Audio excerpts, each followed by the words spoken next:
najbolj vsi veste, želimo pojasniti svoje stališče, se pravi stališče Varuha človekovih pravic Republike Slovenije v zvezi z ravnanjem Centra za socialno delo Grosuplje.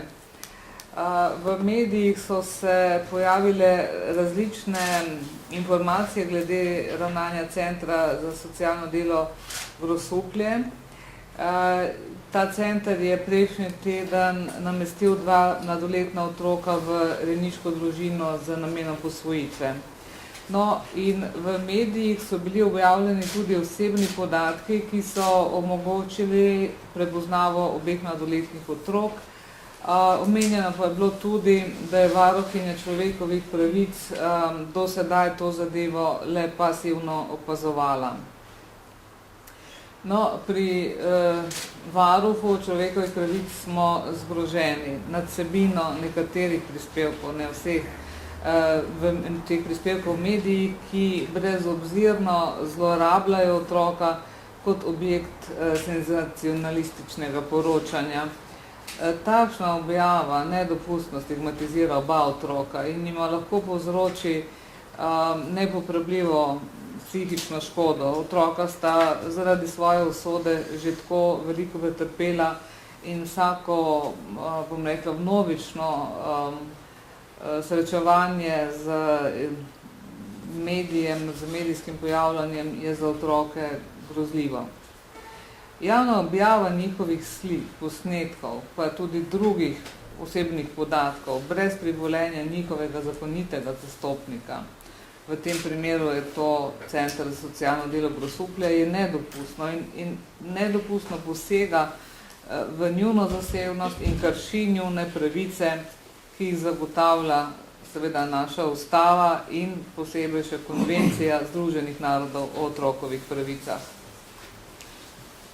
Takšnih posegov v zasebnost ni mogoče, res ni mogoče opravičevati z radovednostjo javnosti ali pa z pravico do obveščenosti in zato bom predlagala novinarskemu častnemu razsodišču, da oceni sporna pisanja v tem primeru in da ustrezno ukrepa. V zvezi z poročanjem oziroma razkrivanjem podatkov osebnega značaja v medijih, posebno kadar je razkrita oseba otrok, bo namestnik Dončić povedal v koncu. Skratka, pripravljamo en predlog, za katerega upamo, da bo sprejet in da bo potem na tem področju naredil bolj jasno ločnico med tem, kaj je kršitev otrokovih pravic in kaj to ni.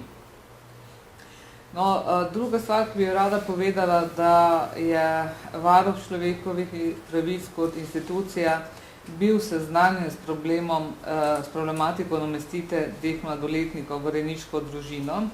Seznanjeni smo bili s tem že v avgustu in takrat smo ocenili, da so dotedanji postopki Centra za socialno delo Grosuplje potekali v skladu z zakonodajo in kar je še posebej pomembno, tudi v korist otrok. In ker je odločba o namestitvi otrok že pravnomočna, je imel center pravico in dolžnost uresničiti njeno vsebino. Ker najbolj ste to že opazili, želimo v vsaki zadevi, ki obravnavamo, posebno pri tistih, ki pomenijo res hujše kršitve človekovih pravic, zadevi priti do dna. Hočemo iz prve roke, če hočete, pa iz originalnih papirjev izvedeti, kaj pravzaprav se dogaja. Smo včeraj, se pravi 13.11. z ekipo obiskali lokacije, o katerih so pač mediji poročali in ki so bile dejansko vpletene v sam postopek namestitve otrok v drugo družino z namenom, rejniško družino z namenom posvojitve.